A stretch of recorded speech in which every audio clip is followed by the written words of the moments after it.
In the mid-1950s, Detroit was still the beating heart of the American dream. Along Woodward Avenue, Cadillacs, Lincolns, and Packards shimmered under the sun, symbols of power and prosperity. Among them, Packard was once the king of luxury, chosen by presidents, diplomats, and the elite. But few could have imagined that only a few years later, this once dominant brand would vanish completely. The reason wasn't just declining sales, it was the very thing Packard was most proud of, the 374 V8 engine. It was the most powerful motor Packard ever built, yet it became the company's final gamble, a masterpiece of engineering born out of desperation, both glorious and tragic.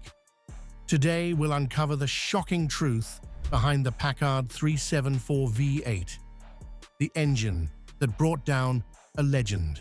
For more than half a century, Packard stood as a proud symbol of American automotive excellence.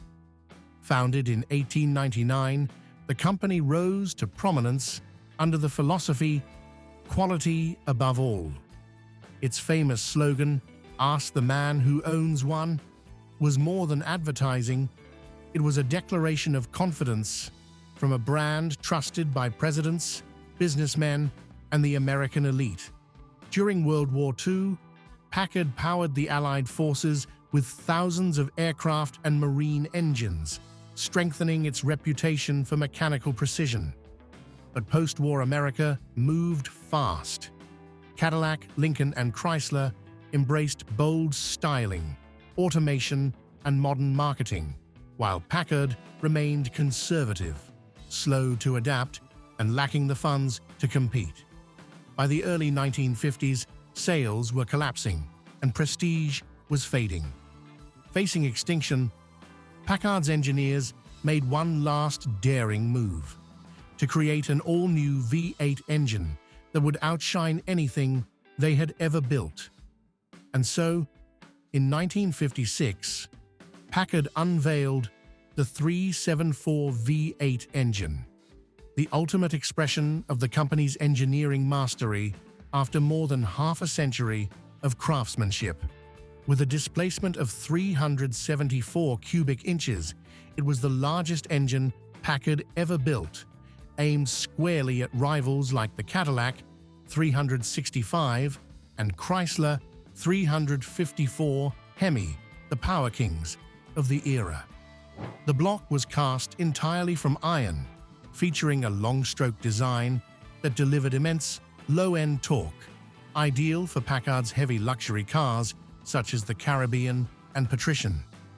In its top configuration, the Caribbean used dual 4-barrel Carter WCFB carburetors, producing up to 355 horsepower and more than 405 pound-feet of torque.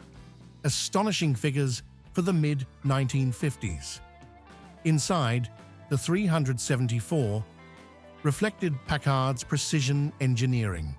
Low-mounted camshaft, light hemispherical combustion chambers, and a high-pressure lubrication system carefully tuned for smooth operation at high speeds. It was paired with Packard's exclusive twin Ultramatic drive transmission, which featured a torque converter lockup for greater efficiency and refined power delivery. But what truly made the Packard 374 V8 special wasn't just its power. It was the refined technology hidden beneath the surface. This engine embodied Packard's long-held philosophy: power must come with silence, a belief the company had pursued since the 1930s. It featured a dual-stage, high-pressure lubrication system, ensuring consistent oil flow to every bearing, keeping the engine smooth even under hard acceleration. The 7-main bearing crankshaft, a rarity in the 1950s, greatly increased durability and minimized vibration. Its semi-Hemi combustion chambers provided efficient combustion while maintaining impressive smoothness. Packard also redesigned the continuous flow cooling system, and incorporated lightweight alloy pistons with forged steel connecting rods, enabling higher load capacity without extra weight. When paired with the twin Ultramatic drive automatic transmission, the entire powertrain operated with near-seamless precision. Drivers experienced a steady surge of torque, as if the car were gliding on velvet, an experience almost unmatched in its era. Perhaps most impressive was the hand-built precision. Each 374 engine was individually tuned and inspected before leaving the factory. That craftsmanship gave it a level of refinement unmatched by its Detroit rivals. In the 1956 Packard Caribbean convertible, its power was delivered with quiet confidence. The car could sprint from 0 to 60 miles per hour in under 9 seconds, remarkable for a nearly 5,000-pound luxury cruiser.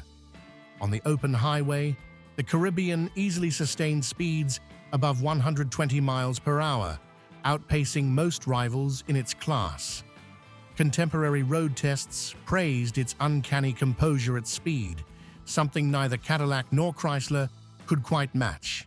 Pressing the accelerator didn't unleash a roar, but a deep, velvety growl that reminded drivers they were commanding true mechanical authority. The twin Ultramatic drive transmission delivered torque with seamless precision, while Packard's exclusive torsion-level suspension kept the car level and composed even during sharp turns. Together, they created what one journalist called the sensation of gliding on air. A machine so powerful, yet the cruel irony was that it was born at the very moment its maker was dying. In 1956, the same year the engine debuted, Packard was no longer truly Packard.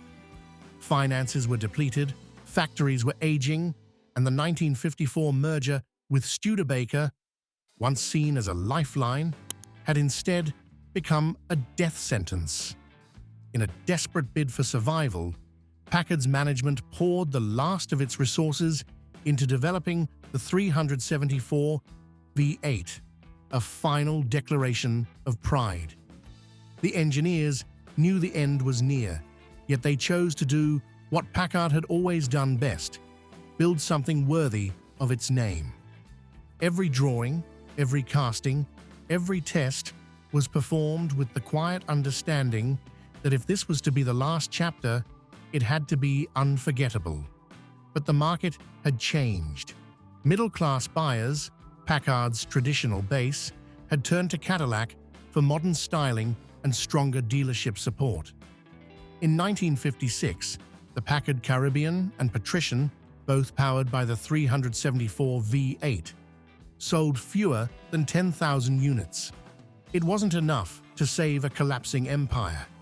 And from that moment, the true tragedy began.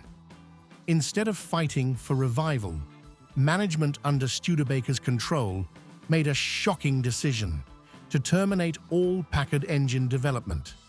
The explanation sounded reasonable.